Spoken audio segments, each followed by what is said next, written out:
My wife had just left for her sister's wedding when my 6-year-old daughter crawled into bed and whispered, "Daddy, we need to leave now." I asked, "What's wrong, sweetheart?" She cried, "Mommy changed the locks yesterday. She said we'd be orphans by morning." I rushed to the doors, everyone was locked. Then I smelled gas, and the doorbell rang. You know, there are some moments in life when your entire world shatters, and you realize the person you loved, the one who shared your bed and bore your children, was a monster just waiting for the right moment to strike. This isn't just a story about betrayal, it's about a man who died and came back, not for revenge, but for an ironclad justice that would make even the devil himself tremble. ***, my name is John Pierce, and at 42, I thought I had it all. Pierce Security Solutions was the most advanced private security firm in the Northeast, protecting everyone from diplomats to tech moguls. My reputation? Built on two things, absolute loyalty, and if you dared to betray me, devastating retribution. My office, high above Boston Harbor, was my sanctuary. Rain lashed against the windows as I reviewed protocols, when my personal line, the one only 3 people knew, rang. "Pierce," I answered, my voice taut. "Mr. Pierce, it's Detective Rodriguez. There's been an incident at your children's school. We need you to come down." My gut instantly clenched. 20 minutes later, I was striding through Beacon Academy, my overcoat still damp. Principal Wallace, a nervous wreck, met me, wringing his hands. "Mr. Pierce, I assure you this isn't typical of where's my daughter?" My voice was pure ice. He led me to a small room. There sat my 6-year-old Lucy on an exam table, her strawberry blonde hair matted with dried blood. Across from her, a boy with a broken arm sobbed, his mother hovering. The other boy called Lucy names about her mother, the principal stammered. Things got physical. "Mrs. Donnelly claims Lucy started it." "Tell Detective Rodriguez I want the security footage," I said, my eyes fixed on Lucy. Her green eyes met mine, unwavering. "What did he say, sweetheart?" "He said Mommy was, a bad word, that she sleeps with lots of men." Lucy's small fists clenched, but her voice was steady. "I told him to shut up. He pushed me. I pushed back. He cried and lied." A fierce pride swelled in my chest. That was my girl. She had my fire, my absolute refusal to be intimidated. I placed a hand on her shoulder. "You did right." Mrs. Donnelly, the other mother, bristled, her face flushed with indignation. "How dare you encourage this behavior? Your daughter broke my Timothy's arm." My gaze locked onto hers, and she involuntarily recoiled. "Your son will learn today that words have consequences, Mrs. Donnelly. Consider his arm an inexpensive lesson." That evening, I returned to our brownstone in Beacon Hill, a fortress of brick and iron, meticulously designed with my own security systems. Classical music drifted from the drawing room. Margaret, my wife of 12 years, sat with a glass of Pinot Grigio, her auburn hair a cascade over her silk blouse. "How's Lucy?" she asked, without turning. "She'll be fine." Handled herself like a Pierce. Margaret's lips tightened, almost imperceptibly. "I heard about the incident." "Really, John? Couldn't you have been more diplomatic with Mrs. Donnelly? Her husband sits on the school board." "I don't care if her husband sits on the throne of England. No one speaks about my family that way." "Your family," Margaret finally turned, her blue eyes cold. "Sometimes I wonder if you remember I'm part of it, too." I poured myself a scotch, studying her. I'd been drawn to her sophistication, her social grace, everything I lacked from my rough South Boston upbringing. Now, 12 years and 2 children later, I wondered if I'd mistaken calculation for charm. "I almost forgot," Margaret said, standing. "My sister Victoria's wedding is next weekend. The family cottage in the Berkshires." I nodded absently. The Colemans, Margaret's family, had old money, the kind that whispered rather than shouted, and they'd never quite approved of their daughter marrying a security contractor. Will you be able to get away from work? She asked. I'll try. The next week was a blur. Pierce Security had just landed a major account protecting the Admi family, who'd made billions in African telecommunications and lived in fear of kidnapping. I threw myself into the work, barely noticing Margaret's increased absences or her sudden, intense interest in her appearance. Friday evening, I found her in the master bedroom, packing an overnight bag. She wore a new dress I didn't recognize, deep green silk that hugged her figure. You're leaving already? I asked, checking my watch. I thought the ceremony wasn't until tomorrow afternoon. Victoria needs help with last-minute preparations. I'll take Lucy with me. You can follow tomorrow morning with William. Assuming you can tear yourself away from work. She zipped her bag with unnecessary force. I studied her reflection in the mirror. Something felt off, the timing, her attitude, the way she avoided eye contact. But I pushed the feeling aside. Paranoia was an occupational hazard in my line of work. Safe travels, I said. After Margaret and Lucy departed in a hired car, I spent the evening reviewing security footage from the Admi property. Around midnight, I headed to bed, stopping to check on 12-year-old William, who was deeply engrossed in a comic book. Lights out in 30, champ. Dad, William looked up. Is Mom acting weird to you? I paused. How do you mean? I don't know. Different. Like she's hiding something. From the mouths of babes, I thought. Adults are complicated sometimes. Don't worry about it. I ruffled his hair and retired to my empty bedroom, though sleep eluded me. Hours passed, and eventually, exhaustion claimed me. Chapter 2. The warning, ****, I woke to Lucy crawling into bed beside me.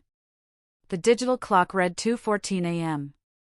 Daddy, she whispered, her small body trembling. We need to leave now. Instantly alert, I sat up. What's going on, sweetheart? Tears streamed down her face. Mommy changed the locks yesterday. She said we'd be orphans by morning. Ice flooded my veins. Lucy, what exactly did Mommy say? She was on the phone in her bathroom. I heard her say, by morning, they'll all be gone. Lucy's voice broke. She said to make sure the gas was on high and all the doors were locked. My training kicked in. I swung out of bed, moving to the door. The handle wouldn't turn. I tried the bedroom windows, sealed shut from the outside. The master suite, designed as my safe room, had become my prison. Stay calm, baby, I told Lucy, though my own heart hammered. The faint smell of gas reached my nostrils. My phone lay on the nightstand. I dialed 911, but the call wouldn't connect. Signal jammer, I realized. Margaret had been thorough. I moved to my dresser, retrieving the emergency toolkit hidden in a false bottom, lockpicks, a glass cutter, a portable signal booster, the tools of my trade. As I worked on the door's locking mechanism, Lucy huddled on the bed, clutching her stuffed rabbit. Daddy, I'm scared. I know, sweetheart, but we're going to be okay. The lock clicked open. I eased the door wide, listening. The house was silent, except for the distant hiss of gas. I crept to William's room. The door was locked from the outside, a safety feature I had installed myself, now turned against me. I picked it quickly and found my son sleeping soundly. William. I shook him awake. Emergency drill. Move. Years of training paid off as he immediately rose, alert and ready. I herded both children to the main staircase, but found it blocked by a security gate, another of my own installations. Then, the doorbell rang. I froze. At 2:30 a.m., there was only one reason for a visitor. I looked at my children. Stay behind me. Moving to the front door's security panel, I activated the exterior camera. 2 men in dark clothing stood on my porch, their faces obscured. Through enhanced audio, I heard one speak into a radio, "Target should be neutralized. Entering now for confirmation." Understanding clicked into place. Margaret wasn't at her sister's wedding. This was an elaborate murder plot, and these men were here to ensure the job was done. My mind raced. The house's security system was designed to keep people out, not in. Margaret must have had help. Someone who knew the system, knew my routines, knew my weaknesses. "Daddy," Lucy whispered. "What do we do?" I smiled coldly. "We survive. And then we make them pay." I led my children to the kitchen where I'd installed a secondary exit, a tunnel leading to the wine cellar of the neighboring abandoned building. It had been my insurance policy against exactly this kind of scenario. As we crawled through the passage, explosions rocked the house behind us. The men had triggered the gas.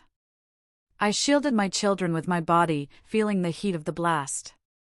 We emerged in the dusty wine cellar, coughing and covered in soot.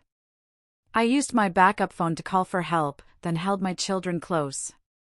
"Mom tried to kill us," William said, his voice hollow with shock. "Yes," I confirmed. I wouldn't lie to them. But she failed. And that was her first mistake. Chapter 3. The dead man walks, ****. The Pierce brownstone burned through the night. Fire trucks and police cars lit up Beacon Hill with their strobes. I watched from across the street, my children wrapped in blankets provided by EMTs. To the world, the Pierce family had perished in a tragic accident. But I had other plans. Detective Rodriguez, the same one who'd called about Lucy's incident, approached, genuine concern etched on his face. "Mr. Pierce, I can't tell you how sorry I am. We thought the 911 call came from your security system about a gas leak. We weren't in time." "You received a 911 call?" I asked carefully. "Automated. Your system sent an alert about a gas leak at 2:45 a.m. Perfect, someone had programmed my own system to create an alibi. I filed this information away. "Detective, I need a favor," I said quietly. "I need the world to think we died in that fire." Rodriguez's eyes widened. "Sir, think about it. Someone tried to murder my entire family tonight. Someone with inside knowledge of my security systems. Until I know who, my children aren't safe." The detective studied my face, then nodded. "Give me an hour." By dawn, the story was set. The Pierce family, casualties of a tragic gas leak and subsequent explosion. Bodies too badly burned for identification. A tragedy that would rock Boston's elite and the security industry. I took my children to a safe house, an apartment I'd maintained under an alias for exactly this purpose. As William and Lucy slept, exhausted from their ordeal, I began working my contacts. First call, Raymond Delgado, my head of operations and one of the few people I trusted completely. "Boss, thank God you're alive," Raymond said, his voice thick with emotion. "The news, we thought, let the world keep thinking it. Someone tried to erase us. Ray, I need you to find out who." "Where do I start?" "Margaret. Her phone records, banking movements, and find out about this sister's wedding, the Coleman family cottage.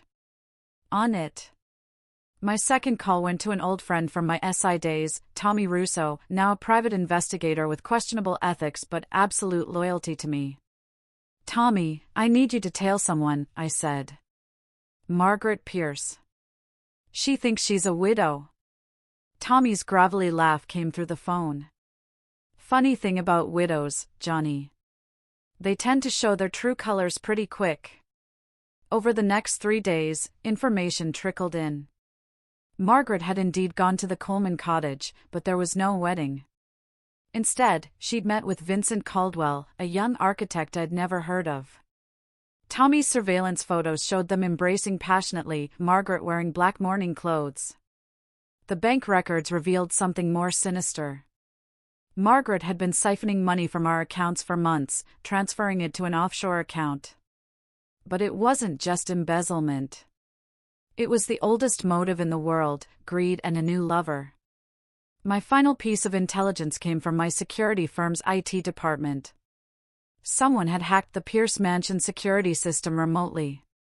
Not just anyone, but someone with administrative access. Only 5 people had those credentials: myself, Raymond, and 3 trusted engineers. I eliminated Raymond immediately. That left 3 possibilities. I had Stephanie Vega, my best interrogator, invite each engineer for a routine security review. Within hours, she confirmed what I suspected: Simon Burke, the youngest engineer, had been compromised. He cracked like an egg, Stephanie reported. Some woman seduced him at a tech conference, pretended to be interested in his work, got him drunk, drugged, and had pictures for blackmail. Description: red hair, mid-30s, professional looking. Margaret's sister, Victoria, the picture crystallized.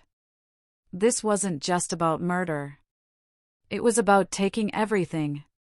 The house, the children, the business, the fortune. Margaret and her lover had planned to eliminate me and take it all. But they'd made one critical error. They'd left Lucy alive to warn me. I gathered my children in the safe house living room. William and Lucy looked at me with tired eyes, asking questions I needed to answer. "Mom tried to kill us," William stated flatly. "Why?" I sat facing them, speaking with absolute honesty. "Because she wanted everything I've built, and she wanted to be with another man. She chose greed and betrayal over family." "What happens now?" Lucy asked. I smiled coldly. "Now, the dead man walks." Chapter 4. The Hunter's Trail, ****. The funeral was everything Margaret could have hoped for. Boston's elite turned out to mourn the tragic loss of the Pierce family. Margaret played her part perfectly, the grieving widow in designer black, accepting condolences with quiet dignity. From a surveillance van half a block away, I watched with cold satisfaction. Margaret had chosen the most expensive caskets, wept convincingly as they were lowered into the ground, and delivered a eulogy that would have moved anyone who didn't know the truth.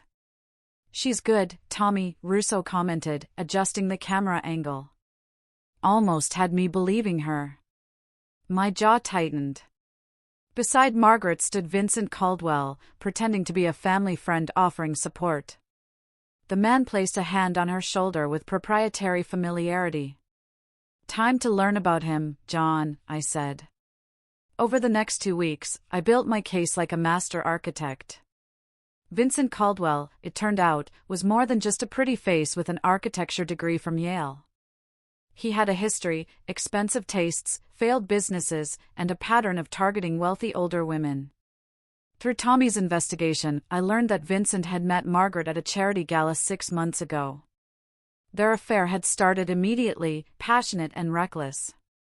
Vincent had convinced Margaret that I was holding her back, that with my death, she could truly live. The insurance payout alone was $20 million. But there was an unexpected twist. The deeper I dug, the more connections I found between Vincent and the Colemans. Victoria Coleman wasn't just Margaret's sister, she was Vincent's ex-girlfriend from college. The entire family had been in on the plot. "They're all dirty," Raymond reported during a secure call. Victoria married into the Coleman money, but she squandered it.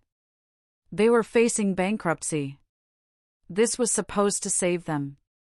My children adjusted to their new reality with remarkable resilience. I'd enrolled them in a small private school under assumed names, telling them this was temporary. They understood, in their own way, that their father was hunting. One evening, Lucy climbed into my lap as I worked at my computer. "Daddy, when we catch the bad people, what happens to us?" I hugged her tight. "We go home, baby. We get our life back." "But different," William added from across the room. At 12, he understood more than his sister. "We can't go back to before." "No," I agreed. But we can build something better. Margaret's true nature revealed itself in the weeks following the funeral. She moved quickly to take control of Pierce Security Solutions, presenting herself as my widow and heir. The board of directors, unaware of her true role, offered condolences and cooperation, but I had prepared for this contingency. Hidden clauses in the company bylaws required my personal approval for any ownership transfer. Margaret found herself hitting legal walls, her frustration growing. "She's getting sloppy," Raymond observed during one of our daily briefings. "Making mistakes." "Good," I replied. "The rope's almost ready." My patience paid off when Margaret made her first fatal error. Believing herself secure in her deception, she hosted a small gathering at a downtown hotel, a private memorial for me with select friends and business associates. Vincent Caldwell attended as her date. I watched the event unfold through strategically placed cameras. Margaret laughed too freely, touched Vincent too intimately. They retired to her suite early, unaware they were being recorded.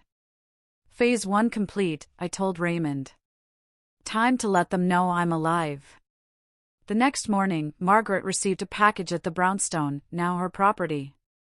Inside was a single photograph, John, William, and Lucy, very much alive, taken the previous day. No message, no threat, just proof that the dead man walked. My phone rang within the hour, a burner number, but I knew who it was. "John." Margaret's voice trembled. "John, is that you?" "Hello, Margaret," I said calmly, her intake of breath audible. "How? Where are you?" "Close. Watching. Learning." I paused. "Nice memorial service, by the way." "Vincent seems to have gotten over his grief quickly." Silence. "Then, what do you want?" "Justice," I replied. "And believe me, you're going to beg for death before I'm done." The line went dead. Chapter 5. The tangled web, **** fear made them reckless. Within hours of my call, Margaret contacted Vincent, who reached out to the Colemans, who panicked and made calls of their own. My team intercepted everything. "They're planning to run," Stephanie reported, trying to access the offshore accounts, which I already emptied. I smiled grimly. Tommy shadowed them. "I want to know every move." Margaret's world unraveled rapidly. The bank accounts she'd carefully hidden were frozen. Questions arose about the insurance claim. Creditors appeared, demanding payments she couldn't make. I applied pressure systematically. Anonymous tips to the IRS questioned the Coleman's finances. The SEC received information about Vincent's fraudulent business dealings. Each day brought new problems, new fears. I watched them scramble, observed their true characters emerge under pressure. Vincent turned on Margaret, blaming her for the botched assassination. Margaret lashed out at the Colemans for their incompetence. The family alliance fractured, like watching rats fight over a sinking ship, Tommy observed with satisfaction. But I wasn't satisfied with financial ruin or legal troubles. I wanted something more personal. The opportunity came when Simon Burke, the compromised engineer, contacted Margaret in desperation. She'd been paying him to stay quiet, but now the money had dried up. Simon threatened to go to the police with everything he knew. Margaret agreed to meet him at an abandoned warehouse in Southie, a location that meant something to me. It was where my father had taught me to fight, where I'd learned that mercy was weakness. I got there first. Simon Burke arrived, nervous and alone, carrying a laptop with copies of all the incriminating evidence. He never saw me step from the shadows. The confrontation was brief but educational. Simon learned the price of betrayal firsthand. When Margaret arrived, she found Simon unconscious, tied to a chair, and me waiting. "Hello, Margaret," I said, stepping into the light. "Let's have that talk." Her perfect composure shattered. She backed away, fumbling for her phone, but I had blocked all signals. "You can't. You're dead," she stammered. "No, I'm very much alive, thanks to Lucy. She heard your plans. She warned me. My 6-year-old daughter saved us all while you tried to murder your own children. Margaret's face went white. I never meant to hurt the children. I just wanted. I needed freedom, money, a new life with Vincent. I circled her like a predator. You could have divorced me. Instead, you chose murder. Vincent said it was the only way. He said that the Colemans would help, that you'd all be rich, that no one would suspect a thing. I nodded. I know everything, Margaret. Every detail. The offshore accounts, the security breach, the gas leak. Simon here was very helpful filling in the gaps. Margaret looked at the unconscious engineer, then back to me. What are you going to do? Justice, I replied. But not the kind the courts offer. You want me dead? You'll wish I was. I pulled out my phone and played a recording, Margaret and Vincent planning the murder, discussing how to dispose of the bodies, laughing about the insurance money. I could send this to the police, I said. Let you rot in prison, but prison's too kind. I want you to feel what I felt when I realized my wife tried to murder our children. Margaret began to cry, but I remained unmoved. I'd seen her cry before, use tears as weapons to get her way. Tomorrow night, I continued, you'll go to the Beacon Hotel. Tell Vincent to meet you there.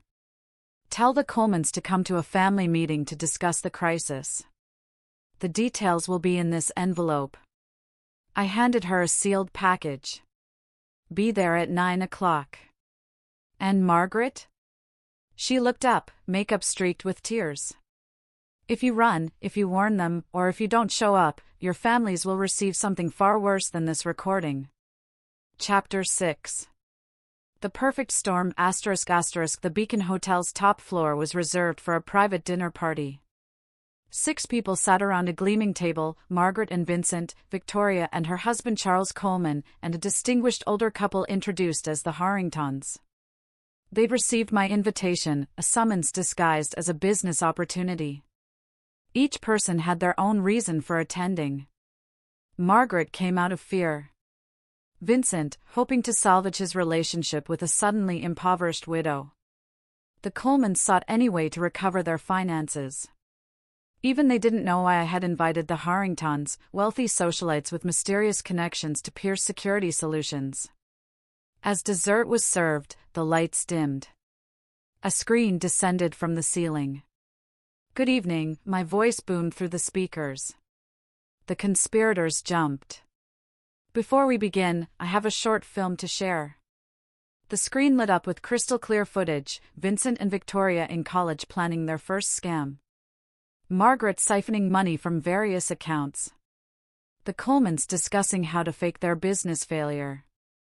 Every betrayal, every lie, every cold discussion of murder, all captured in perfect detail. Margaret rose to flee, but the doors had locked. Vincent cursed and pounded on the walls. The Colemans sat in stunned silence. I'm giving you a choice, my voice continued. Option 1, I send this footage to every news station, every police department, every business associate you've ever had. Your lives as you know them end tonight. Victoria sobbed openly. Charles Coleman aged 10 years before their eyes. Vincent turned to Margaret with hatred in his eyes. This is your fault. Option 2, you play a game. My game, by the rules I set. The lights rose. I stepped through a door none of them had noticed, impeccably dressed, radiating cold authority. Behind me stood the Harringtons, actually senior FBI agents who'd been investigating the Colemans for years. What kind of game? Charles Coleman asked hoarsely. I smiled without warmth.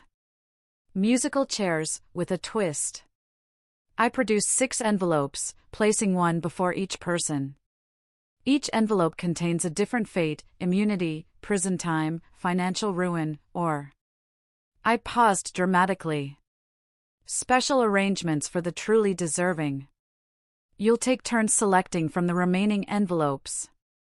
One of you will emerge relatively unscathed. The others, well, you've earned what's coming. This is insane, Vincent shouted. You can't what? Expose your crimes? Ruin your lives like you tried to ruin mine? Watch as you destroy each other. My voice was still. I absolutely can, and I will. For the next hour, they played. Each revelation in the envelopes turned them against each other. Victoria learned that Vincent was already planning to betray Margaret for another wealthy widow. Charles discovered his wife had stolen from their personal accounts. Vincent found evidence that Margaret had considered having him killed after my death. By the end, they were a pack of wolves, each willing to sacrifice the others to save themselves. Margaret and Victoria's sisterly bond evaporated. Vincent punched Charles in a desperate attempt to steal his envelope. The Colemans wept as generations of family legacy crumbled. I watched it all with satisfaction. This was justice. Not the clean, simple variety of courts and prisons, but the raw truth of betrayers destroying each other. Finally, only one envelope remained. Margaret's. With shaking hands, she opened it. Inside was a single document, divorce papers and a custody agreement granting me full rights to our children. Your immunity from prosecution requires 3 signatures, I explained. Yours, mine, and a judge's.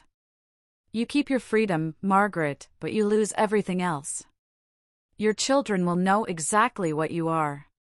Your name will be dirt in the circles you once moved in. You'll live, but you'll wish you hadn't. As for the others, Vincent faced charges for fraud and conspiracy to commit murder. The Colemans would spend years fighting financial crimes allegations. Their privileged world had ended. I turned to leave, then paused. One more thing. Simon Burke. He's already talking to the FBI. Apparently, attempted murder is a powerful motivator for cooperation. Chapter 7. The homecoming ****. The next morning, I returned to my children at the safe house. They had watched the entire night's events on a secure video feed. At my insistence, William and Lucy needed to understand the depths of betrayal and the price of justice. Is it over? Lucy asked. Almost, I replied, pulling them close. We have one more thing to do. We drove to Pierce Security Solutions headquarters. Word had spread that John Pierce was alive. Employees cheered as I walked in with my children. Raymond met us at the elevators, tears in his eyes. Welcome home, boss. I addressed the assembled staff personally, thanking them for their loyalty during the crisis. I explained that those who'd betrayed me had been dealt with. Pierce Security would emerge stronger. Later, in my office, I found a package on my desk. Inside was Lucy's lucky rabbit, slightly singed from the fire, and a note from Detective Rodriguez, found this in the ruins. Thought she might want it back, that evening, I took my children to dinner at their favorite restaurant. They'd grown in these weeks. Harder, wiser, but not broken. Dad, William said over dessert. Are we safe now? I considered the question carefully. Safer than before. But remember what you've learned. Trust carefully. Watch constantly. And never let your guard down. Lucy hugged her rescued rabbit close.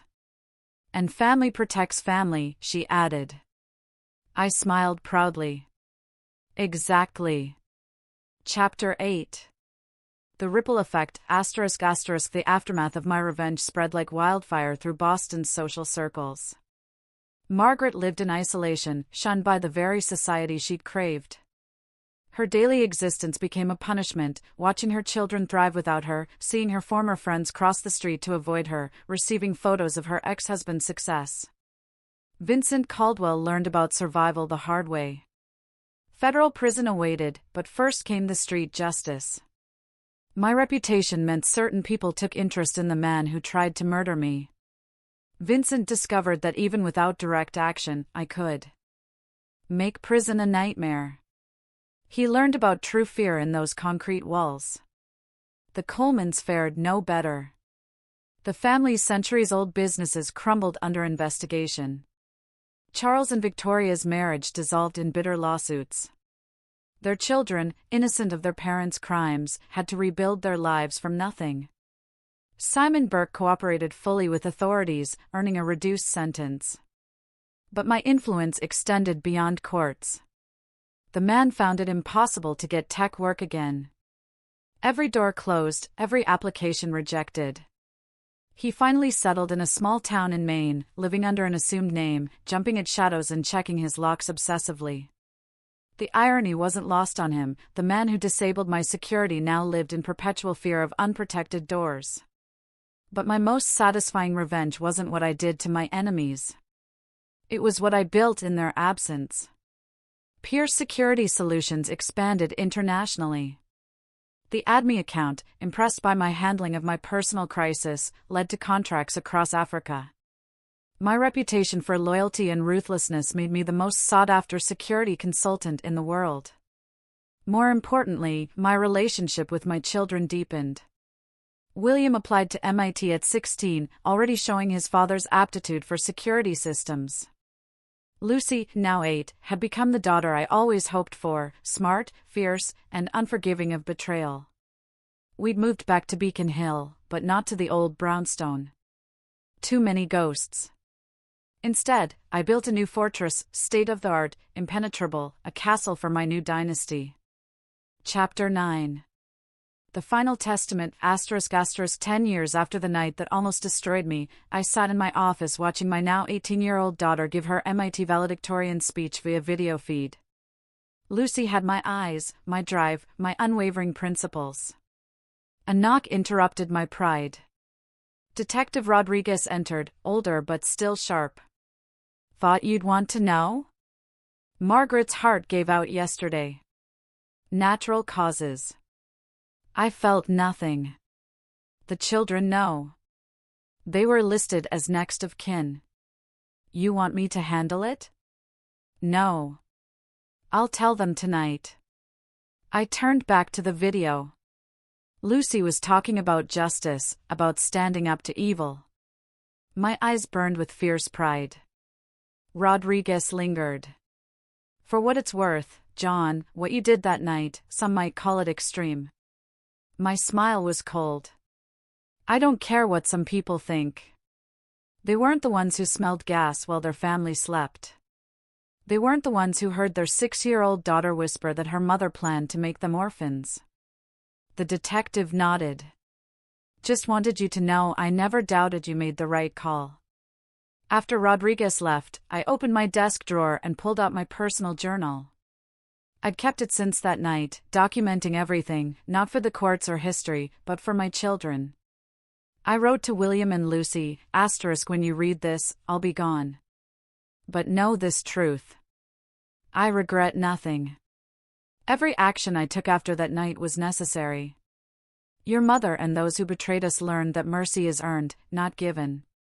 You've become everything I hoped for. Strong, uncompromising, loyal to those who deserve it. You understand that justice isn't always legal, but it's always necessary. Remember, family protects family, always. And to those who cross us, give them no quarter, show them no mercy. Let them serve as reminders that betrayal has a price. Forever yours, Dad. ***, that evening, I gathered my family in our new home. William was home from college for the weekend. Lucy would join him at MIT after her graduation. "I have news," I announced. "Margaret passed away yesterday." The silence stretched. Then Lucy asked, "Should we feel something?" I looked at my children, strong, whole, unbroken by their mother's betrayal. "Only relief," I replied. "Relief that she can never hurt us again." William raised his glass. "To family. To justice," Lucy added. "To those who earned our trust," I finished. "And to those who didn't, may they rot in whatever hell they found." They drank. 3 warriors who'd survived betrayal and emerged stronger. Outside, Boston glittered in the night, unaware that in a fortress on Beacon Hill, the Pierce family had just written the final chapter of their testament. A testament written in blood, sealed in vengeance, and passed down as a legacy: never forgive, never forget, and never let betrayal go unpunished. The dead man had walked, and justice had been served. Epilogue. The price of betrayal. ***. 23 years after Margaret's death, Lucy Pierce Campbell stood before her father's grave in Mount Auburn Cemetery. The morning Boston air was crisp, carrying the scent of early spring blossoms. At 42, she was the spitting image of John, same intense green eyes, same uncompromising stance. Her twin sons, just 6 years old, hugged her legs, eerily reminiscent of her own childhood. "Tell us the story again, Mama," asked Nathan, the older twin by 3 minutes. "About how Grandpa made the bad people pay," added Noah. Lucy smiled, running a hand through Nathan's hair. "Later, my loves.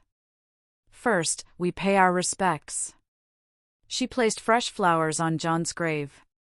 He'd lived to 92, sharp until the very end, watching over his growing dynasty of Pierces. When the heart attack finally claimed him, Lucy had been holding his hand, promising to continue his legacy. "Miss you, Dad," she whispered. "You'd be proud." The sound of approaching footsteps made her turn. William, now distinguished 68, strode down the path. Her brother had aged gracefully, his silver hair and expensive suit speaking to his success. Beside him walked his daughter, Samantha, and her teenage son, the next generation of Pierces. "You're early," William said, embracing his sister. The boys wanted to hear the story. William knelt beside his nephews. "Did you know your Grandpa John was the greatest man who ever lived?" "Because he made the bad people sorry?" asked Noah. "Exactly. And he taught us that family comes first, always." As the family gathered around John's grave, Lucy's mind drifted to the others who'd played parts in their father's tale. Their fates had become Pierce family legend, cautionary tales passed down to each new generation. Vincent Caldwell never emerged from prison a free man. John's influence ensured his transfer to maximum security, where his good looks and privileged background marked him as prey. He learned about true fear in those concrete walls, but prison was just the beginning. John had arranged for depositions to be taken from Vincent's fellow inmates, sealed testimonies to be released in installments throughout his sentence. Each month, new humiliations surfaced. Stories of weakness, of weeping, of desperate attempts to buy protection. His reputation destroyed, forgotten by the world outside, Vincent became a ghost. He died at 57, shanked in the prison yard. The report cited gang violence, but those who knew understood it was the final payment on a debt 20 years old. John, even from beyond the grave, had reached out one last time. The Colemans suffered differently. Victoria developed early-onset Alzheimer's, her mind crumbling like her family's fortune. In her lucid moments, she relived her betrayal of Margaret, crying for forgiveness that never came. She died in a state hospital, alone and broke, whispering warnings about the Pierce revenge. Charles Coleman lasted longer but suffered more. The IRS investigation exposed decades of tax fraud, stripping away the family's remaining wealth. His children disowned him, and his friends abandoned him. He took his own life in a motel room, leaving only a note: "John Pierce was right about justice." The Coleman name, once synonymous with Boston's elite, disappeared entirely. Their mansion was converted to condos. Their businesses sold piecemeal. Their legacy erased, as John had promised. They faced worse than prison. They faced the absolute destruction of everything they'd built. Simon Burke, the engineer who betrayed John's security systems, lived out his sentence in terror. Every day brought new threats, mysterious accidents, and constant reminders that John's reach extended even there. Upon release, he'd attempted to start fresh in California, but John's network followed him. No job lasted. No relationship survived. He finally settled in a small town in Maine, living under an assumed name, jumping at shadows and checking his locks obsessively. The irony wasn't lost on him. The man who disabled John's security now lived in perpetual fear of unprotected doors. Margaret's fate, perhaps, was the cruelest. After Vincent's imprisonment and her family's destruction, she lived another 13 years. Unable to face Boston society, she'd fled to Europe, changing locations whenever rumors of her identity surfaced. The photos John had arranged to be sent continued throughout her life: Lucy's graduation, William's wedding, the grandchildren she'd never meet. Each image a reminder of what she'd lost by choosing greed over family. She died in a small apartment in Prague, discovered days later by neighbors who knew her only as that sad American woman. The letter she'd written to Lucy and William begging forgiveness was found unsent. Lucy burned it unread when the Czech authorities finally tracked down her address. Detective Rodriguez lived to 95, retiring as Boston's longest-serving homicide detective. He carried the secret of John's survival to his grave, occasionally visiting to discuss old cases and new threats. His grandson now worked for Pierce Security Solutions. Tommy Russo, John's gruff friend turned private investigator, operated until his death at 88. His detective agency merged with Pierce Security, and his children continued the tradition of absolute loyalty to the Pierce family. Tommy's funeral saw criminal and law enforcement alike paying respects, united in their awe of a man who'd never betrayed a friend. Raymond Delgado succeeded John as head of Pierce Security Solutions, running it for 20 years before passing it to William. The company expanded globally, becoming the world's premier security firm. Every employee signed John's famous loyalty clause: betray a Pierce client, face consequences that make prison seem merciful. Lucy's career path surprised no one. After MIT, she joined the FBI, specializing in corporate espionage and white-collar crime. Her methods were her father's: ruthless, thorough, and creative. Criminals called her the Ice Queen, unaware she took it as a compliment. Her closure rate exceeded 90%, and stories of suspects confessing rather than face her interrogation techniques became urban legend. At 35, she'd met David Campbell, a federal prosecutor, as uncompromising as she was. Their marriage merged two aggressive bloodlines, producing the twin terrors who now tugged at her coat. She resigned from the bureau to focus on the family business and family justice. William followed a different path, but with the same purpose. After Harvard Law, he revolutionized Pierce Security's legal department. His specialization was destroying enemies through systematic legal warfare, lawsuits, injunctions, and investigations that left targets broken and bankrupt. He married Margaret Solis, a federal judge, expanding the family's influence throughout the justice system. Together, the siblings built an empire that enforced John's philosophy: loyalty is rewarded, betrayal is annihilated. The twins stepped back from the grave. "Tell the story now," they asked together. Lucy and William exchanged glances. Some Pierce traditions needed preserving. They settled on a nearby bench, the family gathering close. The boys sat at Lucy's feet as she began the tale their father had told them decades ago. "Long ago, your grandfather trusted someone he shouldn't have." As Lucy spoke, she watched her son's reactions. Nathan's jaw clenched at the mention of Margaret's betrayal. He had John's temper. Noah's eyes went cold discussing the planned murder. He had that pure Pierce resolve. When she described John's revenge, both boys nodded approvingly. "What's the moral?" Nathan asked when she finished. "Family above all," William answered. "And justice, always," added Samantha. "Never forgive betrayal," Noah concluded, unconsciously echoing John's own words. Lucy felt her father's presence like a warm hand on her shoulder. Yes, they understood. The legacy lived on. Later, at the Pierce family compound, a modernized fortress in Beacon Hill, the gathering continued. Extended family filled the house: cousins, spouses, children, and grandchildren, all bound by blood and John's fierce principles. In the study, Lucy found an old file hidden behind her father's books. His handwriting covered the yellowed pages, a journal entry from 50 years ago: each generation must face betrayal. Each must choose between forgiveness and justice. I chose justice. Let my children choose wisely. She smiled. They'd chosen justice, all of them.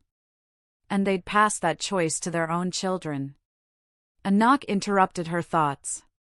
Tommy Russo III entered, now 47 and head of the Private Investigation Division.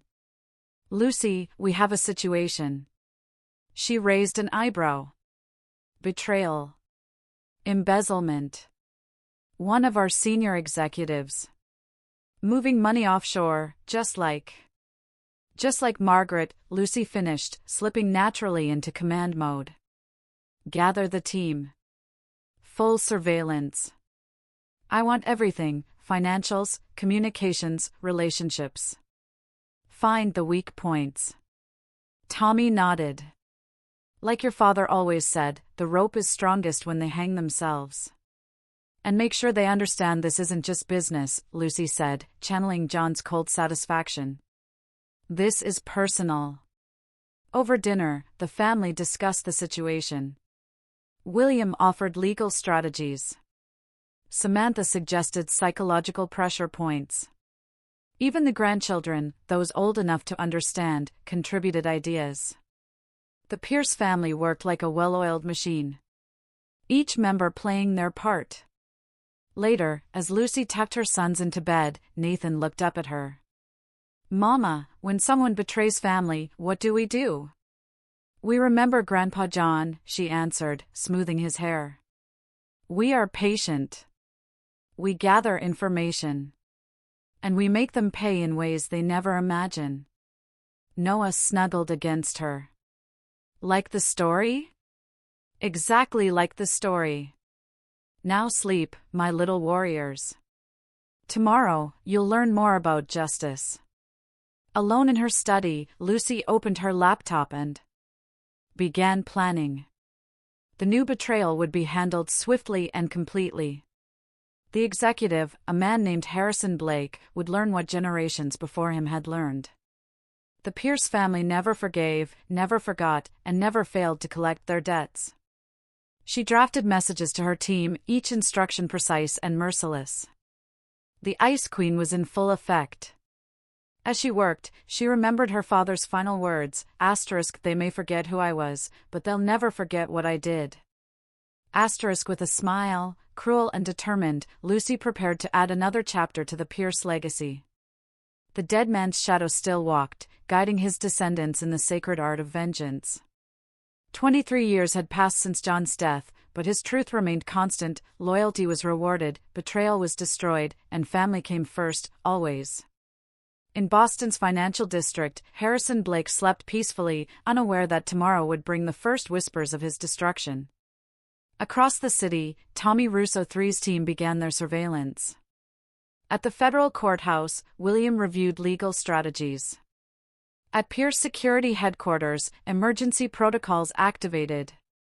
The machine John built was flawless, unstoppable, eternal, and at its heart still beat the fierce determination of a man who'd survived his death and taught his children that justice, real justice, acknowledged no limits and no mercy. The dead man continued to walk through his children, his grandchildren, and all who bore the Pierce name. His testament lived on, carved in the failures of those who learned too late that betrayal carried a price beyond comprehension. And somewhere in the space between dreams and waking, John Pierce smiled. The legacy continues.